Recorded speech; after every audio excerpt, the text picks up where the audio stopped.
di mana saya mendaratnya itu pas dangkal. Jadi sekitar ini sepinggang lah ya. Sepinggang ya.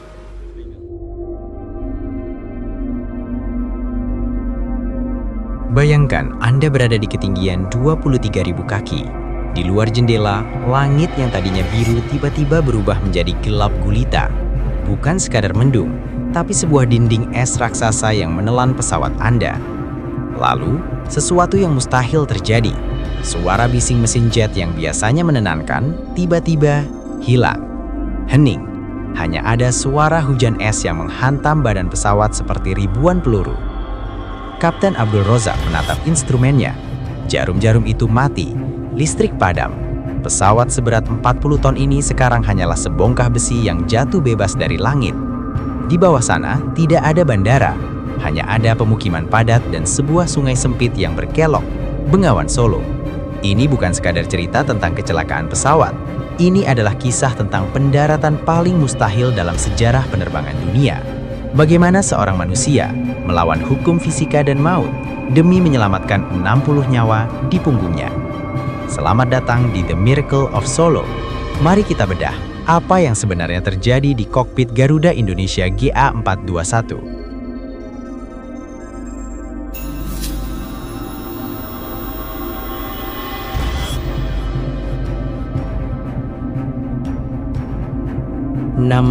Januari 2002. Hari itu dimulai seperti hari-hari biasa di Mataram. Penumpang GA421 naik dengan tawa. Mungkin ada yang baru pulang berlibur dari Lombok atau urusan bisnis ke Yogyakarta. Kapten Abdul Razak, seorang pilot senior yang tenang, dan First Officer Wayan Sudarye melakukan pengecekan rutin. Semuanya normal. Benar-benar normal. Namun, di radar cuaca, ada sesuatu yang mengintai. Sebuah awan cumulonimbus raksasa sedang tumbuh tepat di jalur mereka. Dalam dunia penerbangan, awan ini adalah monster. Tapi bagi GA421, monster ini punya kejutan yang tidak pernah tertulis di buku panduan manapun. Pukul 16.29 waktu Indonesia Barat. Saat melewati wilayah Rembang, pesawat mulai terguncang hebat. Guncangan yang membuat jantung penumpang seolah pindah ke tenggorokan.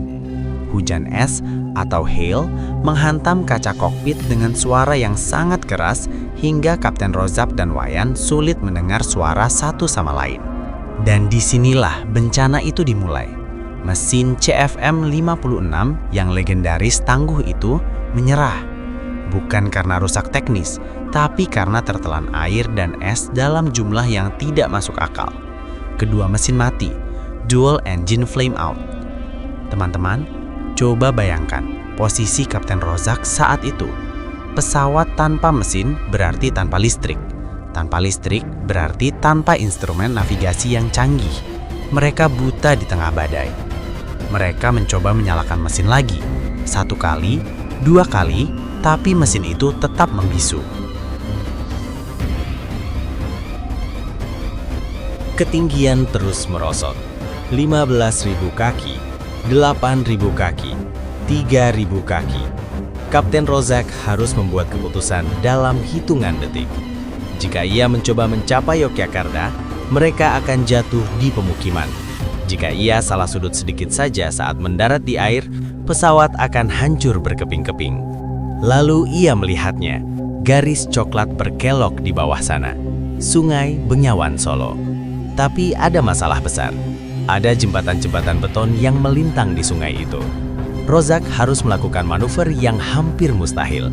Melompat di atas jembatan, lalu segera menukik untuk menyentuh air sebelum menabrak jembatan berikutnya. Di kokpit, ia tidak lagi berteriak. Ia berdoa dan tangannya stabil memegang kemudi. Ini adalah seni terbang murni. Tanpa komputer, hanya insting dan keberanian. Pesawat itu mendarat dengan perutnya. Benturan hebat terjadi. Air sungai masuk ke kabin. Ajaibnya, badan pesawat tetap utuh. Warga desa Serenan berlarian menuju sungai, tidak percaya melihat raksasa besi ada di depan rumah mereka. 59 orang selamat, namun setiap keajaiban punya harganya. Seorang pramugari pemberani, Santi Anggraeni, ditemukan meninggal dunia di bagian ekor pesawat. Ia adalah pahlawan yang menjalankan tugasnya hingga detik terakhir. Laporan KNKT kemudian mengungkapkan sesuatu yang mengejutkan. Badai yang dialami GA421 begitu ekstrim sehingga intensitas airnya jauh melampaui standar pengujian mesin jet manapun di dunia pada saat itu. Kejadian ini mengubah standar keamanan penerbangan global selamanya. Kapten Abdul Rozak tidak pernah merasa dirinya pahlawan. Ia hanya bilang, itu adalah pertolongan Tuhan. Tapi bagi kita, kisahnya adalah pengingat bahwa di balik teknologi secanggih apapun, ada dedikasi manusia yang mampu menembus batas kemustahilan. Bagaimana menurut kalian? Apakah kalian sanggup tetap tenang jika berada di posisi Kapten Rozak? Tulis di kolom komentar, dan jangan lupa hargai setiap kru kabin saat kalian terbang nanti. Sampai jumpa di dokumenter berikutnya.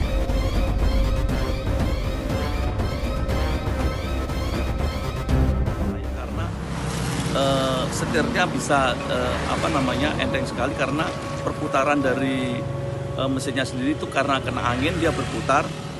Karena putaran itulah dia bisa memutarkan hidrolik. Jadi dengan adanya hidrolik, kemudinya masih bisa diarahkan ke kemana kita mau. Jadi yang saya katakan tadi bahwa kalau seandainya dia itu bablas sampai jembatan ini, karena sih dalam nih Pak. Dalam, kemudian yang sebelah sana juga dalam. Jadi di mana saya mendaratnya itu pas dangkal, jadi sekitar sepinggang lah ya. Sepinggang ya. Sepinggang. Ya. Oke, mungkin seperti itu Haji. Ya. Jadi itulah keputusan Allah ya. Jadi kita harus bersyukur, kita harus mensyukuri apa yang telah Allah berikan kepada kita. Mudah-mudahan dengan kejadian ini dan yang pernah saya alami ini memberikan pelajaran bagi kita semua untuk selalu mendekatkan diri kepada Allah karena kita masih diberikan umur panjang, dan mudah-mudahan dengan sisa umur yang kita diberikan oleh Allah ini kita pergunakan dengan sebaik mungkin dan lebih mendekatkan diri kepada Allah SWT. Demikian, mudah-mudahan